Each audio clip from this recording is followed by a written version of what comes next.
Hello good evening dear students. नमस्कार सभी को। मेरे शेयर नहीं हो उत्थान अकेडमी सतना में आपका स्वागत है। आज की जो क्लास है क्लास 10th एमपी बोर्ड को लेकर के है।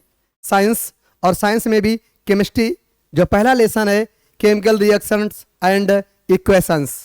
समझिए उत्थान अकेडमी सतना आपका स्वागत करता है इस क्लास में, जहां पर टीचर दिल और दिमाग दोनों से पढ़ाते हैं। तो चलते हैं, स्टार्ट करते हैं आज की क्लास। तो रासायनिक अपक्रिया अपना पहला हेडिंग क्या है? रासायनिक अपक्रिया। रासायनिक अपक्रिया किसे कहते हैं? देखिएगा बेटा, जब एक या एक से अधिक पदार्थ H2 प्लस बेटा O2 आपस में रिएक्ट करते हैं तो आपका क्या बन जाता है? H2O बन जाता है। देखो आगे चल करके हम इसकी बैलेंसिंग सीखेंगे, इसको संतुलित करना सीखेंगे। अभी तो हम इन जनरल आपको एग्जाम्पल ध्यान पे रखना है। तो ये अपना क्या है? ये अपना बेटा हाइड्रोजन है, गैस होती है। ऑक्सीजन है, ये क्या होती है? गैस होती है। H2O क्या है? लिक्विड है बेटा। क्या है आपका? लिक्विड है। अब इसको अगर बैलेंस करना है तो हम देखेंगे यहां पर ऑक्सीजन का 2 है, यहां पर ऑक्सीजन का 1 है, तो यहां पर हम 2 कर देंगे तो ऑक्सीजन आपका बैलेंस हो जाएगा। यहां पर 2 कर देंगे तो आपका हाइड्रोजन भी बैलेंस हो जाएगा। इसे हम लोग हाइड्रोजन कहते हैं। ये हमारा हाइड्रोजन है। हाइड्रोजन रिएक्ट करेगा बेटा ऑक्सीजन के साथ, और ऑक्सीजन के साथ रिएक्ट करके आपका जल बनाता है। क्या बना देगा? जल बना देगा। अब ध्यान देना, हमने क्या बताया है? जब एक या एक से अधिक पदार्थ, दो पदार्थ हो गए हाइड्रोजन और ऑक्सीजन, जब यह एक या एक से अधिक पदार्थ क्रिया करके भिन्न गुण धर्म वाले नए पदार्थ बनाता है तो उसे हम रासायनिक अपक्रिया कहते हैं। आप यहां देख सकते हैं बेटा, H2 एक गैस है जो कि ज्वलनशील है। ऑक्सीजन एक गैस है जो कि जलने में सहायक है, और यहां पर जल बनता है। जल का काम क्या है? इस आग को बुझाने के लिए हम लोग जल का उपयोग करते हैं। तो आप देख सकते हैं जो बेटा पदार्थ आपस में क्रिया कर रहे हैं उनसे जो नया पदार्थ बन रहा है उसके जो गुण हैं, उसके जिससे बन रहा है उससे क्या है? एकदम अलग है। तो ऐसी अपक्रिया को हम लोग रासायनिक अपक्रिया कहते हैं। आपको समझ में आया होगा कि रासायनिक अपक्रिया क्या होती है। अब बेटा हम लोग आगे चलते हैं और आगे देखते हैं हम लोग। ये देखिएगा, अब बेटा अपनी हेडिंग आती है रासायनिक अपक्रिया के बाद अभिकारक क्या होते हैं और उत्पाद क्या होते हैं। तो हम एक एग्जाम्पल से समझाने का प्रयास करेंगे। अभिकारक वे पदार्थ हैं जो किसी रासायनिक अपक्रिया में भाग लेते हैं, अभिकारक या क्रियाकारक कहलाते हैं। और उत्पाद या क्रियाफल क्या होता है? तो उत्पाद या क्रियाफल वे पदार्थ होते हैं जो अपक्रिया के फलस्वरूप प्राप्त होते हैं। एक एग्जाम्पल के थ्रू हम लोग समझेंगे। जैसे हमने एक एग्जाम्पल लिया बेटा मैग्नीशियम Mg। ये बेटा एक हमने एग्जाम्पल लिया। मैग्नीशियम कैसा होता है? सॉलिड। ये बेटा रिएक्ट करेगा ऑक्सीजन से O2। O2 क्या है? आपकी गैस है। तो बन करके क्या आता है बेटा? मैग्नीशियम ऑक्साइड बन करके आता है, जो कि एक व्हाइट पाउडर है और एक कैसा होता है? ठोस होता है। अगर हमें इसे बैलेंस करना है तो हमें क्या करना होगा? यहाँ ऑक्सीजन का 1 है, यहाँ ऑक्सीजन के 2 है, तो हम यहाँ पर क्या करेंगे? 2 का मल्टीप्लाई कर देंगे तो ऑक्सीजन के भी कितने हो जाएंगे? 2 हो जाएंगे। अब मैग्नीशियम को बैलेंस करना है तो यहाँ पर कर देंगे तो हमारा मैग्नीशियम बैलेंस हो जाएगा। ये जो दोनों पदार्थ हैं आप क्या देख रहे हैं? ये बेटा अपक्रिया में भाग ले रहे हैं, और ये क्या है? ये बेटा अपक्रिया के फलस्वरूप हमें प्राप्त होता है। तो हमने आपको बता रखा है जो पदार्थ अपक्रिया में भाग लेते हैं उन पदार्थों को क्या कहते हैं? अभिकारक। तो ये बेटा क्या हो जाएगा अपना? ये अपना अभिकारक है। अभिकारक या इसी अभिकारक को हम लोग क्या कहते हैं? क्रियाकारक भी कह देते हैं। क्या कह देते हैं हम लोग? क्रियाकारक। अब क्रिया के फलस्वरूप बेटा एक पदार्थ बनता है जिसे हम लोग क्रियाफल या उत्पाद कहते हैं। क्या कहते हैं हम लोग? क्रियाफल या उत्पाद कहते हैं। तो यहां पर भी देख लेंगे, जो पदार्थ या मैग्नीशियम और ऑक्सीजन, जो पदार्थ रासायनिक अपक्रिया में भाग लेता है उसे अभिकारक या क्रियाकारक कहते हैं। रासायनिक अपक्रिया के फलस्वरूप जो पदार्थ बनता है उसे क्रियाफल या उत्पाद कहते हैं। आई होप, हमें आशा है कि आपको समझ में आया होगा कि अपक्रिया क्या है और अभिकारक क्या है और उत्पाद या क्रियाफल क्या है। तो हम लोग आगे कंटिन्यू करते हैं, अगली हेडिंग की ओर चलते हैं और देखते हैं यहाँ पर। अब देखिएगा बेटा, हम कोई रासायनिक अपक्रिया हो रही है या नहीं हो रही है। अगर कोई रासायनिक अपक्रिया हो रही है तो हम उसकी पहचान किस प्रकार से करते हैं। तो ध्यान दीजिएगा, रासायनिक अपक्रिया को पहचानने के कुछ तरीके होते हैं। जैसे यदि कोई रासायनिक अपक्रिया हो रही है तो उसकी अवस्था में परिवर्तन हो सकता है।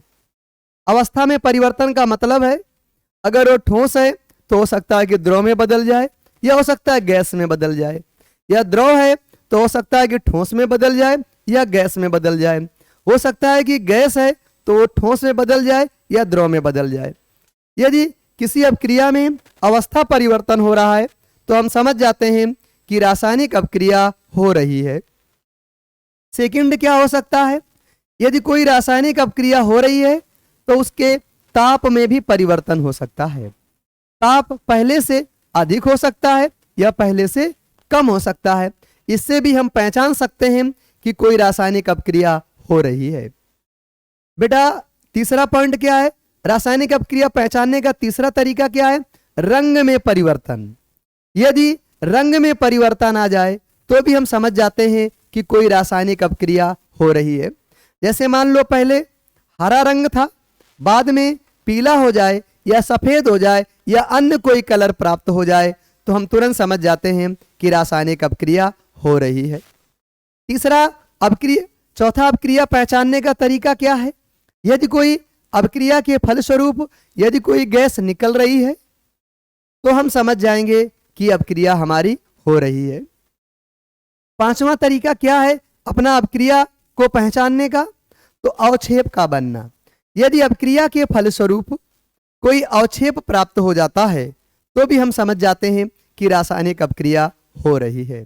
अब ध्यान देने की बात है, इनमें से अगर कोई एक घटना घट रही है, आपके पास 5 पॉइंट है, 5 पॉइंट में से कोई एक भी घटना घट रही है तो हम समझ जाएंगे कि रासायनिक अपक्रिया हो रही है। एक भी घट सकती है और एक से अधिक घटनाएं भी एक साथ घट सकती हैं।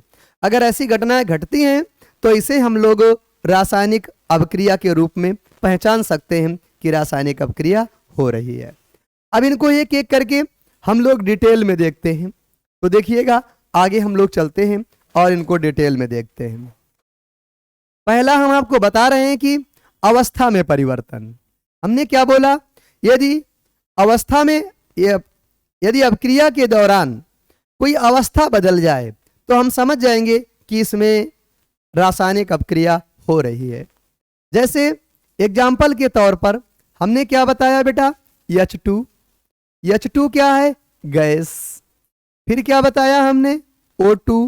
O2 क्या है? अपनी ऑक्सीजन।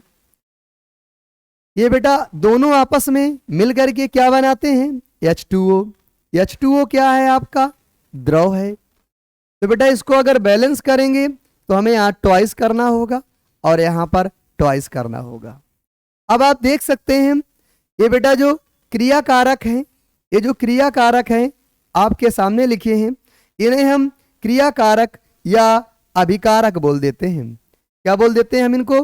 क्रियाकारक या अभिकारक बोल देते हैं। तो ये सभी के सभी क्रियाकारक हैं और ये जो क्रियाकारक हैं या अभिकारक हैं, आप देख सकते हैं कि ये किस अवस्था में है? तो ये बेटा गैसीय अवस्था में है। अभिकारक हैं, ये सभी के सभी किस अवस्था में है? गैसीय अवस्था में।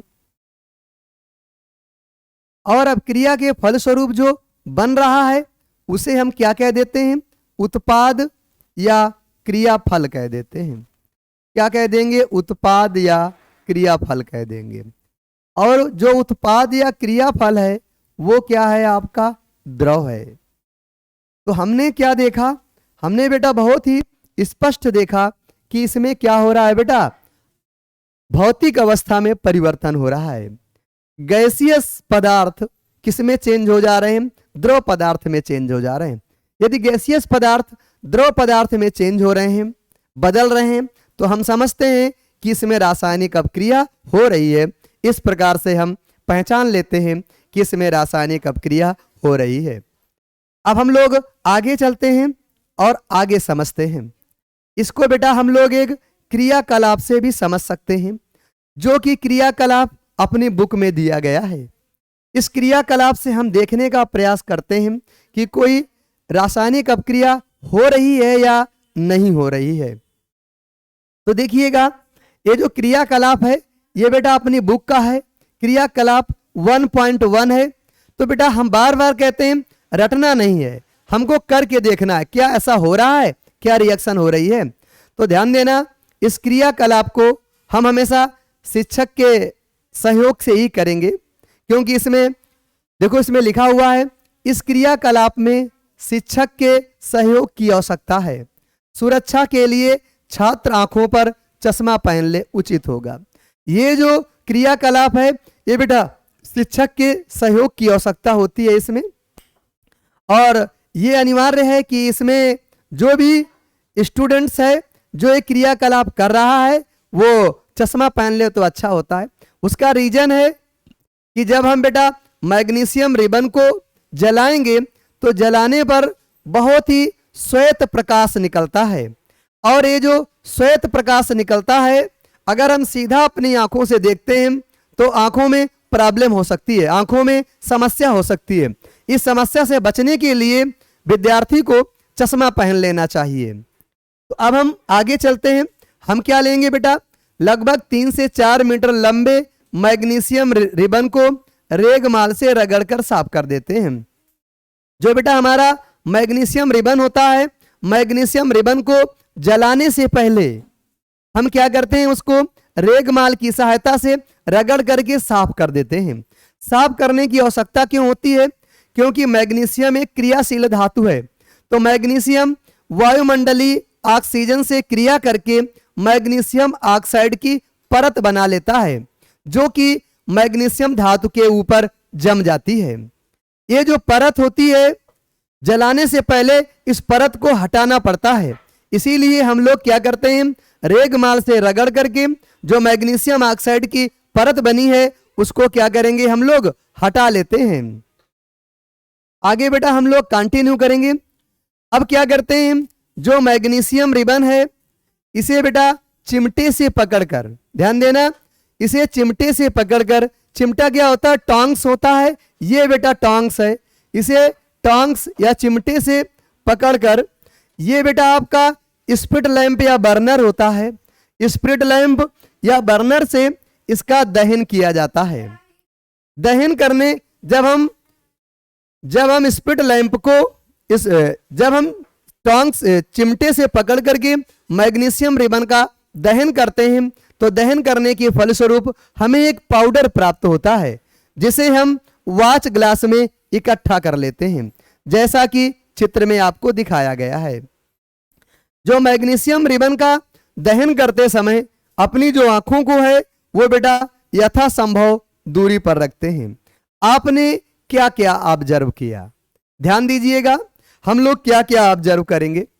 ये बेटा अपना क्या क्या हमने प्रेक्षण देखे, इसमें ध्यान दीजिएगा क्या क्या हमने प्रेक्षण देखे। तो बेटा जो हमने प्रेक्षण देखा, पहला प्रेक्षण क्या था बेटा? श्वेत, ध्यान देना, श्वेत चमकदार,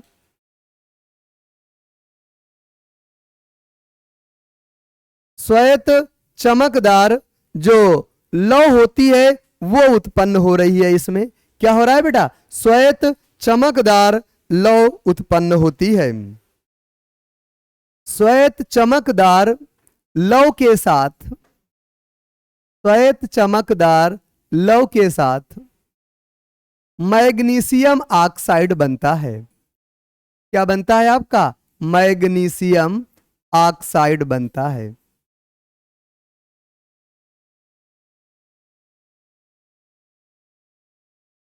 मैग्नीशियम ऑक्साइड बनता है। तो पहला पॉइंट आपको समझ में आ गया होगा।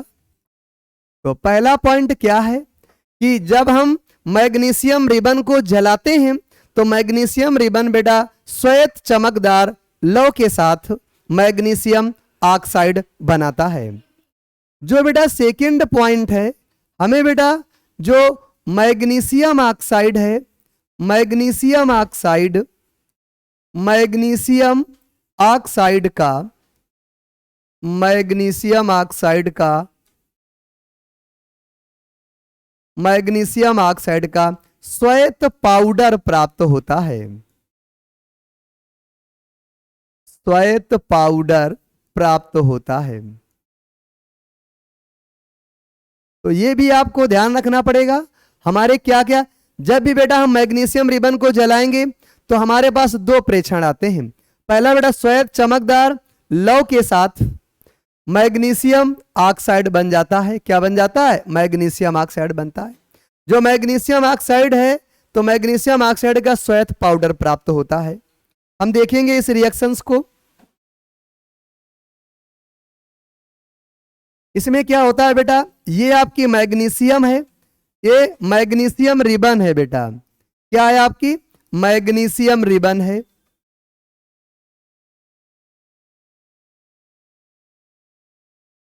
ये आपकी मैग्नीशियम रिबन है।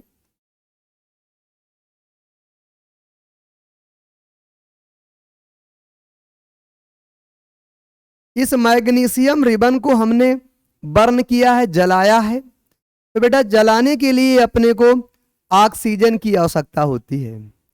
ये जो ऑक्सीजन है ये बेटा वायु से प्राप्त है। इसको हमने वायु से प्राप्त किया है, इस ऑक्सीजन को। अब हम इसको जला रहे हैं तो जलाने पर बेटा हमें मैग्नीशियम ऑक्साइड प्राप्त होता है। क्या प्राप्त हो जाता है? Magnesium oxide. अब ये जो मैग्नीशियम ऑक्साइड हमारा बना हुआ है, ये हमारा मैग्नीशियम ऑक्साइड है। और ये जो मैग्नीशियम ऑक्साइड अपना बनता है ये बेटा श्वेत कलर का होता है। किस कलर का होता है आपका? श्वेत। श्वेत पाउडर है। क्या है? श्वेत पाउडर है। तो बेटा एक्टिविटी ये आपको समझ में आई होगी अपनी एक्टिविटी, कि जब हम मैग्नीशियम रिबन को जलाते हैं, जलाने के लिए वायु से हमें ऑक्सीजन मिलती है, तो जलने के बाद हमारा मैग्नीशियम ऑक्साइड बनता है। जब बेटा ये जलता है तो जलने में श्वेत चमकदार लौह के साथ जलता है और जल करके मैग्नीशियम ऑक्साइड बनाता है। ये जो मैग्नीशियम ऑक्साइड है ये बेटा एक प्रकार से श्वेत पाउडर होता है। क्या हो जाता है आपका बेटा? श्वेत पाउडर होता है। तो ये आपका श्वेत पाउडर होगा, श्वेत पाउडर। तो बेटा हम आशा करते हैं कि आपको ये पहली एक्टिविटी समझ में आ गई होगी। अब अगर कोई आपसे इसमें पूछे या जानना चाहे कि ये कौन सी क्रिया है, तो बेटा हम थोड़ा सा आगे बताएंगे आपको संयोजन अपक्रिया और ऑक्सीकरण अपक्रिया। इसमें बेटा देखो दो क्रियाकारक हैं, दोनों क्रियाकारक आपस में क्रिया करके एकल उत्पाद बनाते हैं। जब दो क्रियाकारक आपस में क्रिया करके एकल उत्पाद बनाते हैं तो ऐसी अपक्रिया को संयोजन अपक्रिया कहते हैं। तो ये किस प्रकार की अपक्रिया है? ये बेटा एक संयोजन अपक्रिया है।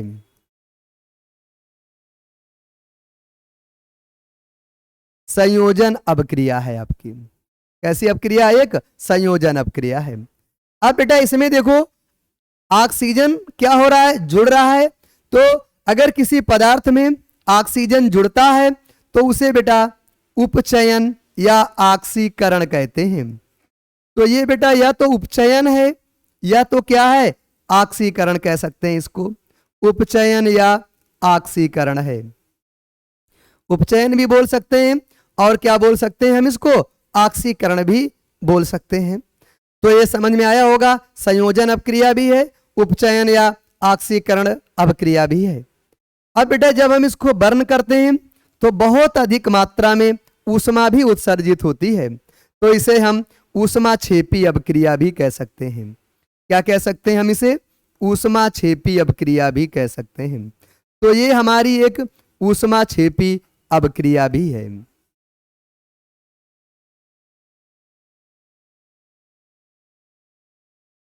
तो ये आपको समझ में आया होगा कि जब हम मैग्नीशियम रिबन को, ये प्रश्न बनता है कि मैग्नीशियम रिबन है, मैग्नीशियम रिबन को हम बेटा वायु में उपस्थित ऑक्सीजन के साथ गर्म करते हैं, तो गर्म करने पर क्या होता है? यहां पर बेटा गर्म करेंगे, क्या करेंगे हम लोग? गर्म करने पर मैग्नीशियम ऑक्साइड का श्वेत पाउडर प्राप्त होता है। तो आई होप आपको अनिवार्य रूप से समझ में आया होगा। ज्यादा से ज्यादा इसको पढ़िए, पेपर में इससे बाहर कुछ भी नहीं पूछा जाएगा। चैनल आपको पसंद आ रहा होगा, हमारा पढ़ाना आपको पसंद आ रहा होगा, तो प्लीज इसे ज्यादा से ज्यादा लाइक करिए, शेयर करिए और सब्सक्राइब करिए। आपके सपोर्ट की बहुत अधिक जरूरत है। तो हम आगे चलते हैं, आगे देखते हैं।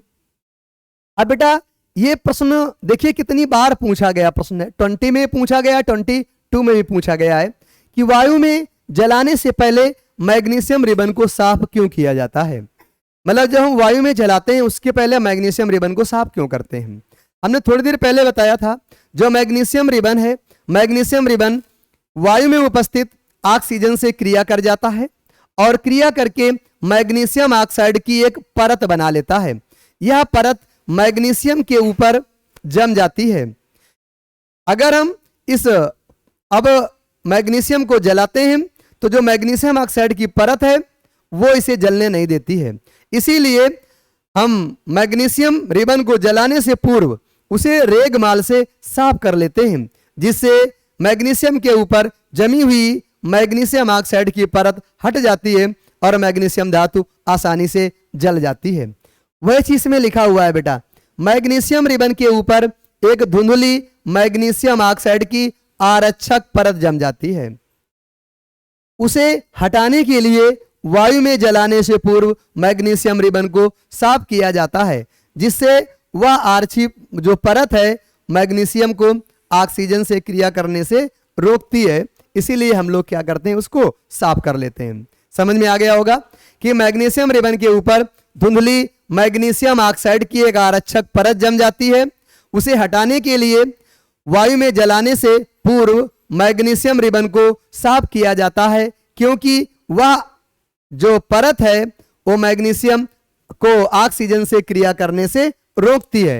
यदि वो परत हट जाती है तो मैग्नीशियम आसानी से ऑक्सीजन से अपक्रिया कर जाता है। आई होप ये क्वेश्चन समझ में आया होगा, बहुत इंपॉर्टेंट क्वेश्चन है। आगे चलते हैं हम लोग बेटा, ताप में परिवर्तन। पहले हमने बताया था हम पहचानेंगे कैसे रासायनिक अपक्रिया हो रही है या नहीं हो रही है। तो पहला बेटा हम अवस्था देखते हैं। यदि अवस्था में परिवर्तन हो रहा है तो आपकी रासायनिक अपक्रिया होगी। जैसे अभी क्या देखा, मैग्नीशियम रिबन ठोस है, ठोस से हमारा क्या प्राप्त हो गया, मैग्नीशियम ऑक्साइड का पाउडर प्राप्त हो गया। तो बेटा हुआ क्या, तो हुआ ये कि उसकी अवस्था परिवर्तित हो गई, तो रिएक्शन हो गई, अपक्रिया हो गई। दूसरा बेटा अपक्रिया पहचानने का तरीका क्या है, ताप में परिवर्तन। किस में परिवर्तन है, ताप में परिवर्तन। तो देखिएगा, जैसे आप यहां देखेंगे, इसको आपने बहुत बार देखा होगा, ये सॉलिड होता है, ये बेटा इसका ये कह सकते हैं कि कैल्शियम ऑक्साइड है। रासायनिक नाम क्या है इसका, कैल्शियम ऑक्साइड। ये जो कैल्शियम ऑक्साइड है, जब बेटा इसको जल से एक बीकर में हम लोग कैल्शियम ऑक्साइड लेते हैं और उसमें हम लोग वाटर मिलाते हैं, जल मिला देंगे। जल मिलाने पर हमारा कैल्शियम हाइड्रोक्साइड बन जाता है, कैल्शियम हाइड्रोक्साइड बन जाता है। अब बेटा एक बीकर है, बीकर में आपने कैल्शियम ऑक्साइड लिया है और इसमें धीरे धीरे जल मिलाते हैं। जल मिलाने पर जो बीकर होता है, बीकर को जब हम स्पर्श करते हैं तो बीकर हमें गर्म महसूस होता है। अर्थात कैल्शियम ऑक्साइड जब जल से क्रिया करता है तो बेटा कुछ ऊष्मा निकलती है, उस ऊष्मा के द्वारा बीकर क्या होता है, गर्म हो जाता है। अर्थात बीकर के ताप में क्या हो गया, परिवर्तन हो गया। इस प्रकार से हमने पहचान लिया कि इस बीकर में रासायनिक अपक्रिया हो रही है और रासायनिक अपक्रिया के फलस्वरूप हमारा क्या बन जाता है, कैल्शियम हाइड्रोक्साइड बन जाता है। ये आपका इसका रासायनिक नाम कैल्शियम हाइड्रोक्साइड है। ये आपका कैल्शियम हाइड्रोक्साइड बन जाता है। अब ये जो कैल्शियम हाइड्रोक्साइड बना है और साथ ही साथ बेटा बहुत अधिक मात्रा में ऊर्जा उत्सर्जित होती है। साथ ही साथ क्या होता है, बहुत अधिक मात्रा में अपनी ऊर्जा भी निकल जाती है। अब यहां पर देखेंगे इसका बेटा एक नाम और होता है, इसको कई बार हम लोग क्विक लाइम कह देते हैं। क्या कह देते हैं, क्विक लाइम कह देते हैं। और ये जो अपना है क्विक लाइम, या हिंदी में अगर लिखना चाहें तो हिंदी में भी लिख सकते हैं, इसको कह देते हैं बिना बुझा चूना। क्या कह देते हैं बेटा, बिना बुझा चूना कह देते हैं।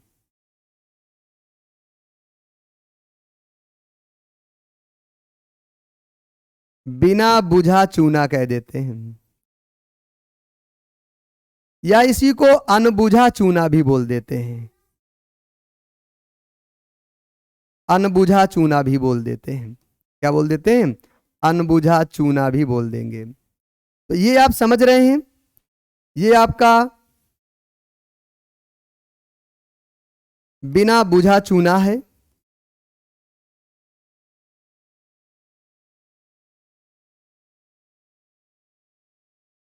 या इसी को हम लोग अनबुझा चूना बोल देते हैं। और ये जो आगे बनता है ये आपका बुझा हुआ चूना है। क्या बेटा, बुझा हुआ चूना। तो इस प्रकार से हमें, क्योंकि कुछ सूत्रों की भी आवश्यकता होती है, उनको भी हम लोग देख लेते हैं। तो बेटा इसमें क्या हो रहा है, हमने क्या किया, एक बीकर लिया, बीकर में कैल्शियम ऑक्साइड को डाला, कैल्शियम ऑक्साइड पर धीरे धीरे हमने पानी को डाला। पानी को डालने पर जो बीकर है हमारा गर्म हो गया। इससे हमें महसूस होता है कि बीकर के ताप में क्या हुआ है, परिवर्तन हुआ है। और अगर बीकर के ताप में परिवर्तन होता है तो हम कह सकते हैं कि रासायनिक अपक्रिया हो रही है।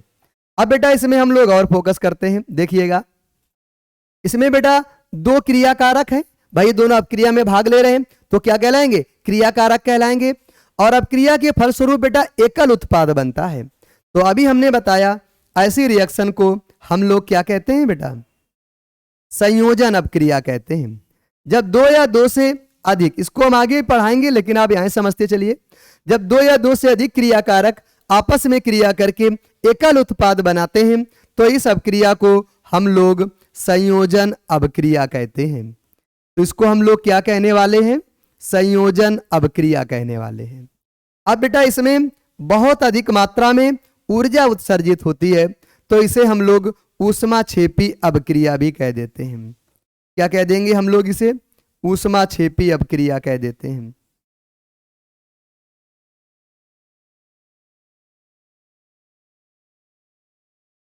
ऊष्माक्षेपी अपक्रिया ये भी कह देते हैं हम इसको, क्या कह देंगे, ऊष्माक्षेपी अपक्रिया। अब देखिएगा हम लोग आगे वाले पेज पे चलते हैं और ये बेटा आपके सामने एक और एक्टिविटी है, रंग में परिवर्तन। बेटा अगर रंग में परिवर्तन हो रहा है तो इससे भी हम समझ सकते हैं कि कोई रासायनिक अपक्रिया हो रही है। अगर अपक्रिया के दौरान रंग परिवर्तित हो जाता है तो इससे भी हम अंदाजा लगा सकते हैं कि कोई रासायनिक अपक्रिया हो रही है। इसमें हम क्या करेंगे सॉरी, एक जो परख नली है इसमें बेटा हम लोग सिल्वर नाइट्रेट लेते हैं। इसमें हमने क्या लिया हुआ है, सिल्वर नाइट्रेट लिया है। एक परख नली में हम लोग सिल्वर नाइट्रेट ले लेते हैं और जो दूसरी परख नली है उसमें हम लोग पोटेशियम आयोडाइड लेते हैं। क्या ले लेंगे, पोटेशियम आयोडाइड ले लेंगे। और जो सिल्वर नाइट्रेट है या पोटेशियम आयोडाइड है, ये दोनों बेटा कलरलेस हैं। आपको दिख रहे होंगे कि जो सिल्वर नाइट्रेट है और पोटेशियम आयोडाइड है इनका कोई कलर नहीं है। तो एक परख नली में हमने सिल्वर नाइट्रेट को लिया है, दूसरी परख नली में हमने पोटेशियम आयोडाइड को लिया है। अब हम क्या कर रहे हैं, नीचे बेटा इन दोनों को एक दूसरे पर क्या कर रहे हैं, मिक्स कर रहे हैं, एक दूसरे पर घोल रहे हैं। जब हम सिल्वर नाइट्रेट में पोटेशियम आयोडाइड को घोलते हैं तो बेटा हमारा कौन सा कलर होगा ये हमको पहचानना है। देख सकते हैं आपको पीला कलर दिख रहा है। कैसा कलर दिख रहा है, पीला कलर दिख रहा है। तो एक परख नली में लेड नाइट्रेट का घोल लीजिए, इसमें पोटेशियम आयोडाइड को मिला दीजिए। यहां पर हमने जो लिया हुआ है वो बेटा क्या लिया हुआ है, लेड नाइट्रेट। तो हम लोग आगे देखते हैं, क्योंकि लेड नाइट्रेट तो आपने क्या प्रेक्षण किया, तो आपका प्रेक्षण क्या है, यहां पर हम देखते हैं उस प्रेक्षण को कि क्या आपने प्रेक्षण किया। ध्यान देना बेटा, ऑब्जर्वेशन क्या है आपका, तो देखेंगे अपना ऑब्जर्वेशन क्या है। इसमें सभी एक्टिविटीज को ध्यान से पढ़िए, क्योंकि क्रियाकलाप से ही क्वेश्चंस बहुत अधिक आते हैं। इसमें क्या है, कह रहा है कि लेड नाइट्रेट, हमने लेड नाइट्रेट ले लिया। क्या ले लिया, लेड नाइट्रेट। ये अपना लेड नाइट्रेट है, ये भी अपना रंगहीन होता है। कैसा होता है बेटा, रंगहीन होता है लेड नाइट्रेट। ये रिएक्शन कर रहा है किससे, पोटेशियम आयोडाइड से। ये अपना क्या है, पोटेशियम आयोडाइड। इससे बेटा रिएक्शन कर रहा है पोटेशियम आयोडाइड से। जब ये रिएक्शन करेगा तो बेटा इसमें PbI2 बन जाता है, इसका बेटा अवक्षेप प्राप्त होता है। साथ ही साथ KNO3 भी बन जाता है। क्या बन जाता है, KNO3। इसको बैलेंस करेंगे तो यहां पर हमें ट्वाइस करना पड़ता है। ये अपना पोटेशियम आयोडाइड है। क्या है, अपना पोटेशियम आयोडाइड है।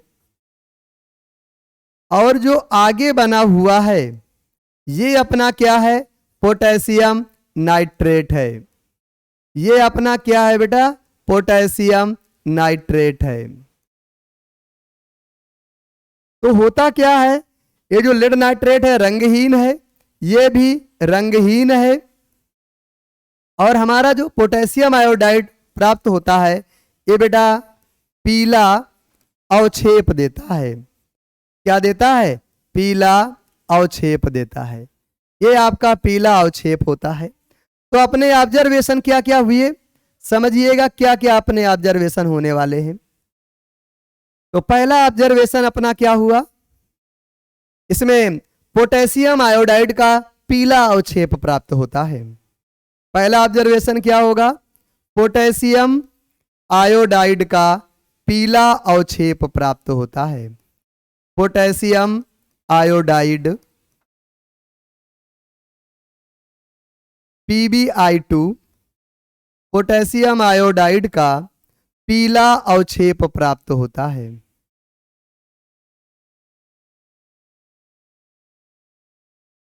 पीला अवक्षेप प्राप्त होता है। अब बेटा सेकंड हम इसमें क्या कह सकते हैं, देखिएगा ये बेटा एक द्विविस्थापन अपक्रिया है। द्विविस्थापन अपक्रिया क्यों है, क्योंकि देखो बेटा Pb किसके पास जा रहा है, I के पास। परस्पर आयन एक्सचेंज हो रहे हैं। K किसके पास आ रहा है, NO3 के पास। तो ये क्या है, एक द्विविस्थापन अपक्रिया है। कैसी है, द्विविस्थापन अपक्रिया।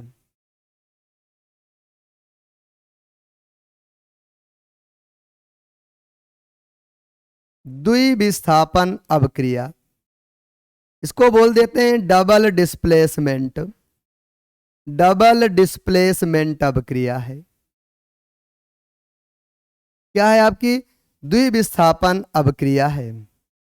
द्विविस्थापन अपक्रिया क्यों है, तो उसको भी आप समझ सकते हैं कि क्यों है द्विविस्थापन अपक्रिया।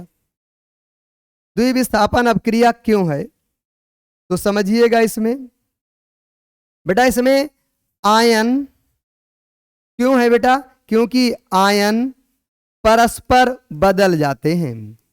आयन परस्पर बदल जाते हैं, इसलिए ये किस प्रकार की अपक्रिया है, एक द्विविस्थापन अपक्रिया है। और बेटा क्या आप देख रहे हैं इसमें, एक चीज इसमें आप और देख रहे हैं, वो चीज क्या है बेटा, अवक्षेप प्राप्त होता है। क्या प्राप्त होता है, अवक्षेप। तो इसलिए इस अपक्रिया को हम लोग क्या बोल सकते हैं, अवक्षेपण अपक्रिया भी है। क्या है आपकी, अवक्षेपण अपक्रिया है, अवक्षेपण अपक्रिया। जो अवक्षेपण अपक्रिया होती है इसको हम लोग पीपीटी प्रेसिपिटेशन रिएक्शन भी कहते हैं। अवक्षेपण अपक्रिया क्यों है तो उसको भी हम समझ सकते हैं क्यों है। तो देखिएगा बेटा, क्योंकि इसमें बेटा PbI2 का अवक्षेप प्राप्त होता है, PbI2 का अवक्षेप प्राप्त होता है, PbI2 का अवक्षेप प्राप्त होता है। इसलिए इस अपक्रिया को हम लोग क्या बोल सकते हैं, अवक्षेपण अपक्रिया भी बोलते हैं। अब कोई पूछ ले कि अवक्षेपण अपक्रिया क्या होती है। जब बेटा दो पदार्थों के बीच में कोई अपक्रिया होती है तो यदि उस जिस पात्र में अपक्रिया हो रही है उस पात्र को थोड़ी देर के लिए अनडिस्टर्ब बिना किसी छेड़छाड़ के रख दिया जाए तो एक पदार्थ नीचे जम जाता है, एक पदार्थ नीचे सेटल डाउन हो जाता है, एक पदार्थ नीचे बैठ जाता है। इसीलिए ऐसी अपक्रियाओं को हम लोग अवक्षेपण अपक्रिया कहते हैं। तो इसमें जो PbI2 होता है वो परख नली में या बीकर में नीचे सेटल डाउन हो जाता है, इसीलिए इस अपक्रिया को हम लोग अवक्षेपण अपक्रिया कहते हैं। आई होप आपको समझ में आया होगा। आपको समझ में आ रहा है तो ज़्यादा से ज़्यादा बेटा सब्सक्राइब करिए, लाइक करिए और शेयर करिए। अब देखो आगे चलते हैं हम लोग, गैसों का निकलना। एक बेटा जो अपक्रिया पहचानने का तरीका है वो क्या है बेटा, गैसों का निकलना। यदि किसी अपक्रिया में गैस निकल रही है तो भी आप समझ सकते हैं कि उसमें रासायनिक अपक्रिया हो रही है। तो हम देखेंगे कुछ अपक्रियाएं संपन्न होने पर गैसों का उत्सर्जन करती हैं। यह भी बेटा आपकी बुक का ही फिगर लिया गया है।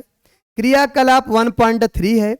हमने क्या किया है, ध्यान देना बेटा, एक हमने शंक्वाकार फ्लास्क लिया है जो आपके सामने दिख रहा है। इसमें हमने कुछ बेटा जिंक ग्रेन्यूल्स डाल दिए हैं। जिंक ग्रेन्यूल्स का मतलब है कुछ हमने इसमें दानेदार जिंक डाल दिया है। जिंक डालने के बाद हम बेटा इसमें तनु हाइड्रोक्लोरिक अम्ल या सल्फ्यूरिक अम्ल मिला देते हैं। हम इसमें क्या करेंगे, तनु हाइड्रोक्लोरिक अम्ल या सल्फ्यूरिक अम्ल मिला देते हैं। ध्यान दीजिएगा ये क्या लिखा है, सावधानी। कोई भी बेटा अम्ल है, अम्ल का इस्तेमाल बहुत सावधानी से करना है आपको, क्योंकि अम्ल जो होते हैं बहुत ही खतरनाक होते हैं। अब क्या कह रहा है कि क्या जस्ते के दानों के आसपास कुछ होता दिखाई दे रहा है। अब आपको बेटा प्रेक्षण करना है, ऑब्जर्व करना है कि जस्ते के दानों के आसपास कुछ होता हुआ दिखाई दे रहा है। कह रहा है कि शंक्वाकार फ्लास्क या परख नली को स्पर्श कीजिए, क्या इसके तापमान में कोई परिवर्तन हुआ है। कह रहा है कि अब इसका प्रेक्षण लीजिए। प्रेक्षण क्या लेना है आपको, जो जस्ते के दाने हैं, जस्ते के दाने के आसपास क्या कोई परिवर्तन हो रहा है, और अगर शंक्वाकार फ्लास्क है उसके तापमान में क्या परिवर्तन हुआ है। अब बेटा हम इनको एक एक करके देखेंगे। देखिएगा ये बेटा जो जिंक है ये आपके सामने जिंक है। जिंक बेटा जिंक के ग्रेन्यूल्स लिए गए हैं, जिंक के टुकड़े लिए गए हैं।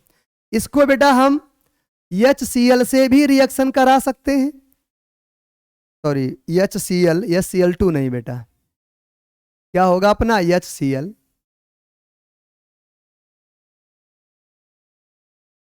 हम इसको बेटा HCl से भी रिएक्शन करा सकते हैं तो हमारा क्या बन जाता है, ZnCl2 बन जाता है, और प्लस बेटा अपनी हाइड्रोजन गैस निकल जाती है।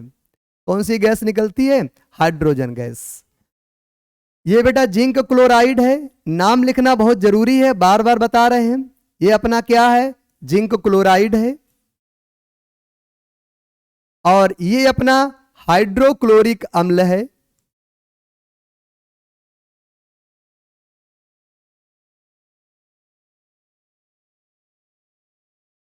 ये अपना हाइड्रोक्लोरिक अम्ल है।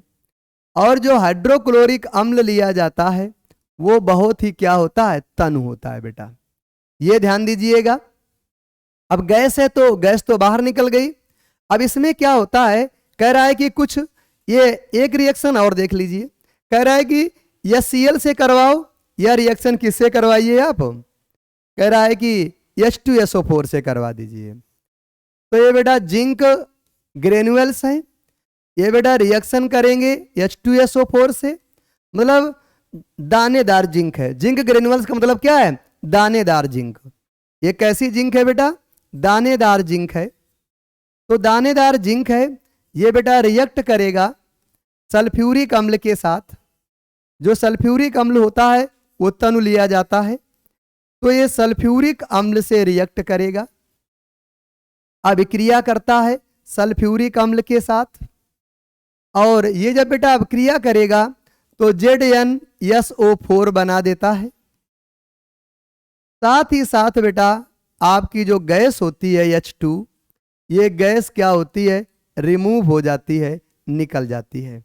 ये आपका जिंक सल्फेट बन जाता है। क्या बनेगा आपका, जिंक सल्फेट बन जाता है। तो इसमें भी H2 गैस रिमूव हो रही है। अब ये जो है ये भी आपका दानेदार जिंक ही है। क्या है आपका, दानेदार जिंक।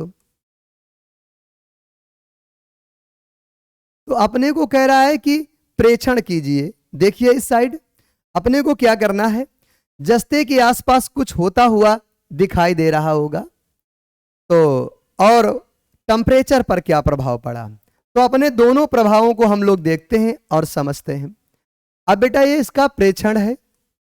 प्रेक्षण में ध्यान दीजिएगा, तो ये बेटा आ जाता है दानेदार जिंक के आसपास। ध्यान देना बेटा, ये क्या आ जाएगा अपना, दानेदार जिंक के आसपास, दानेदार जिंक के आसपास, दानेदार जिंक के आसपास बेटा हाइड्रोजन गैस निकलती है। कौन सी गैस निकलेगी, हाइड्रोजन गैस निकलती है।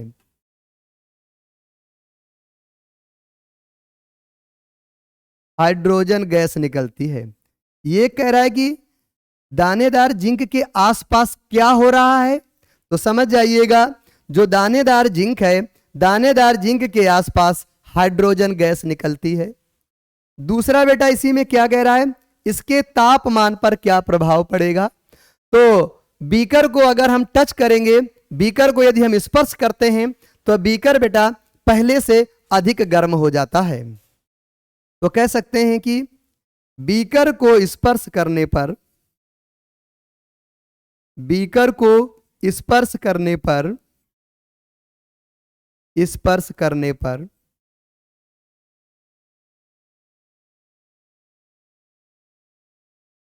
वह गर्म महसूस होता है।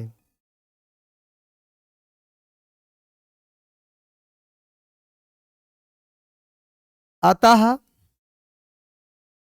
तापमान बढ़ जाता है।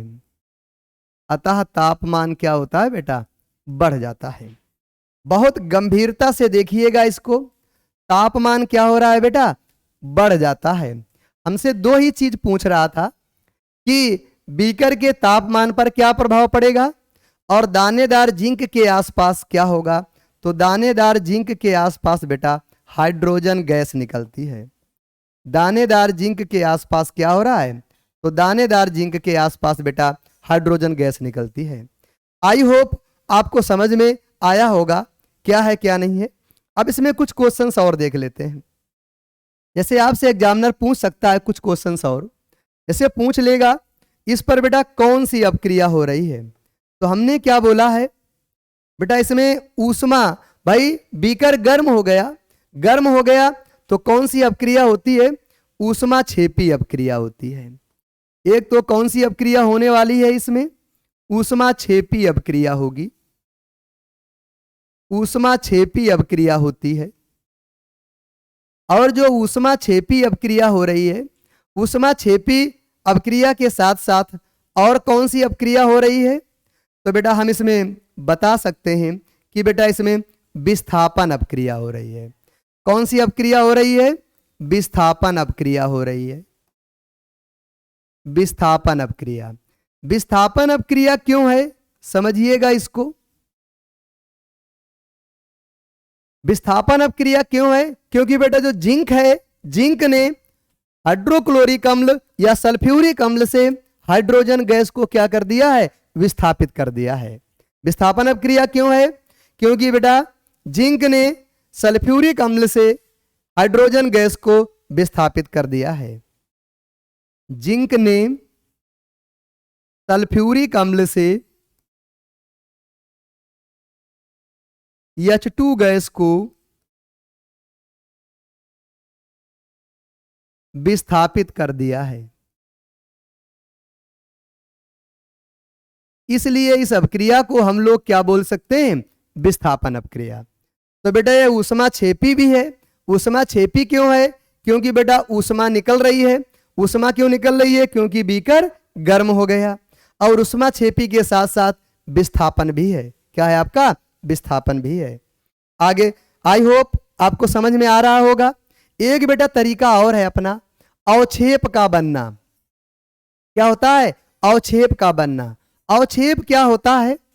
मतलब अवक्षेप एक ऐसा पदार्थ है जो अपक्रिया के बाद तली में ठोस के रूप में एकत्रित हो जाता है।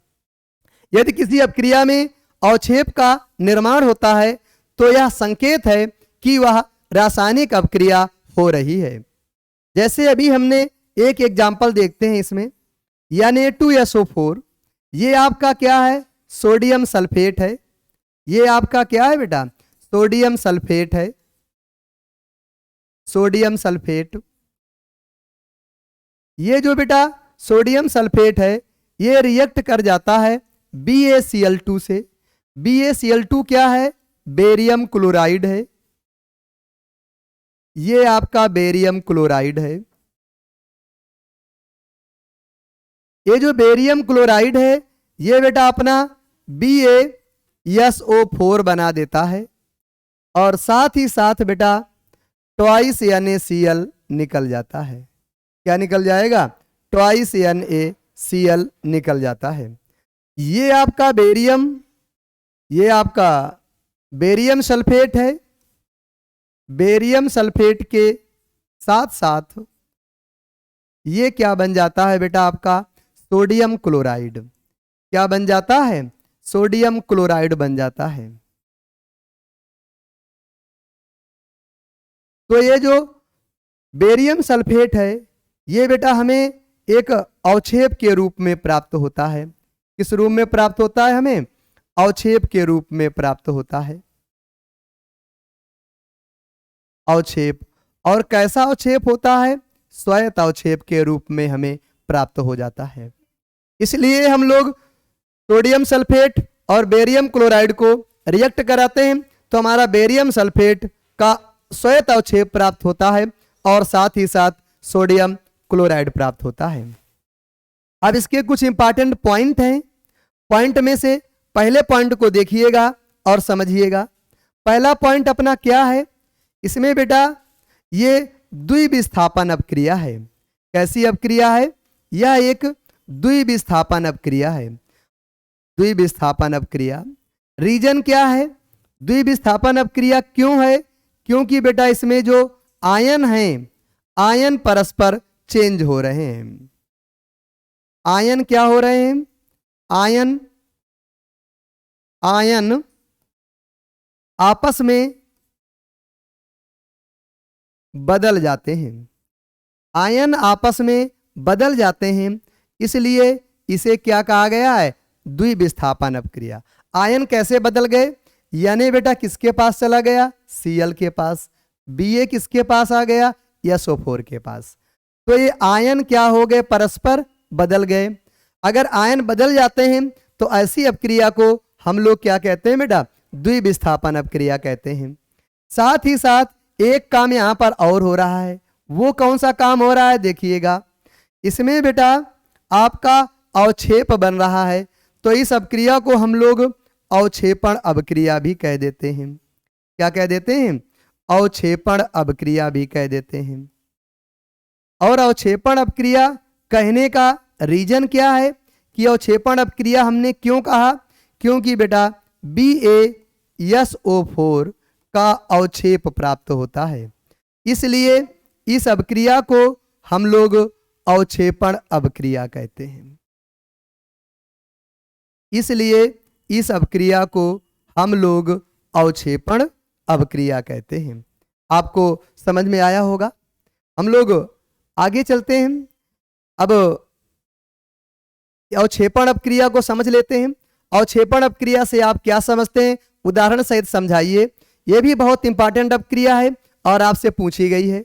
जब दो अभिकारक विलयन में अपक्रिया करके अविलेय ठोस उत्पाद बनाते हैं तो उस ठोस को फिर सुन लेंगे बेटा।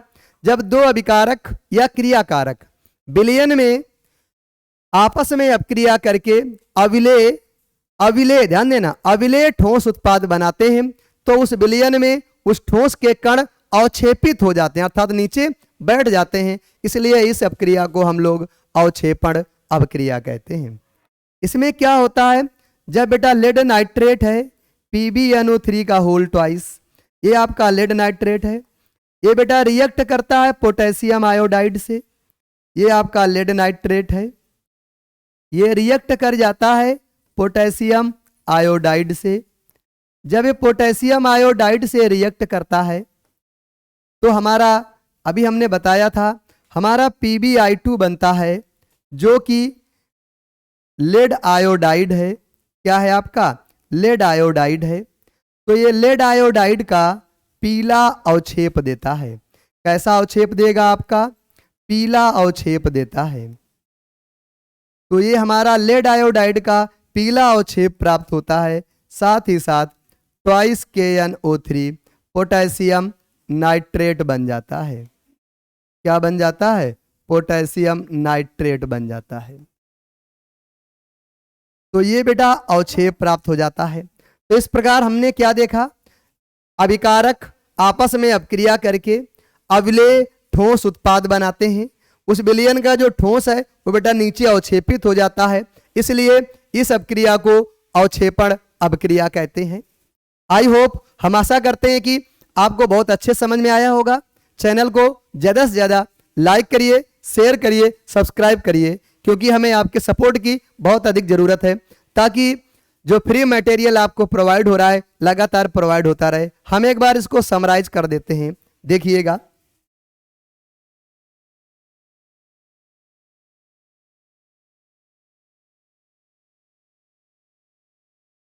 इसमें क्या पहले हमने बताया, रासायनिक अपक्रिया।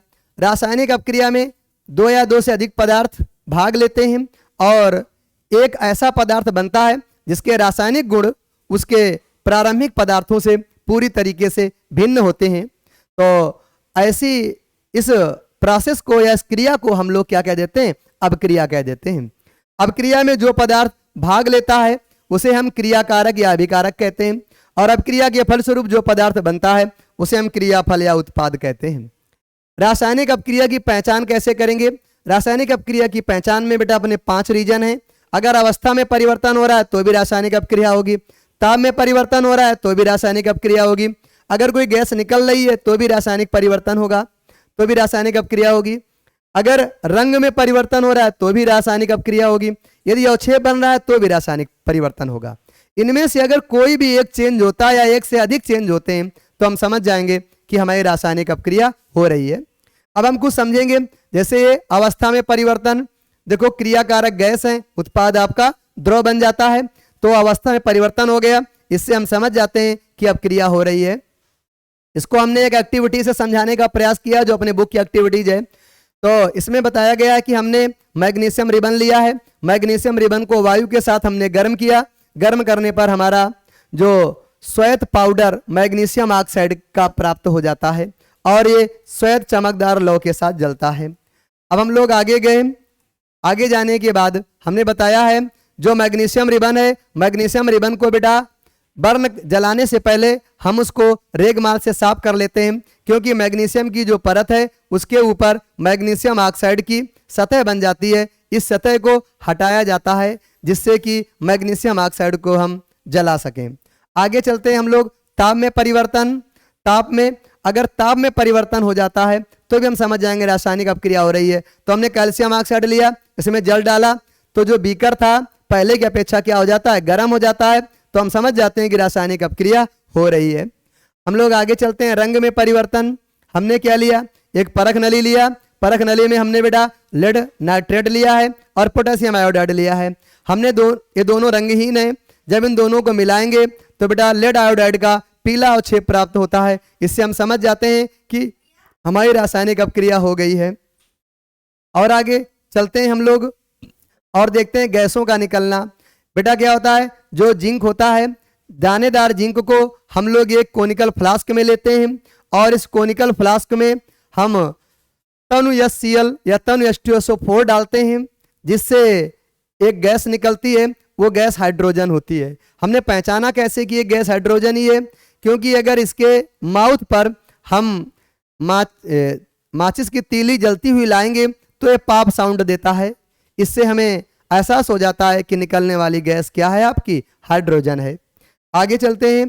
फिर हमने बताया आपको कि अवक्षेप का बनना, यदि किसी अपक्रिया में अवक्षेप बन रहा है तो भी हम समझ जाएंगे कि ये आपकी एक रासायनिक अपक्रिया हो रही है।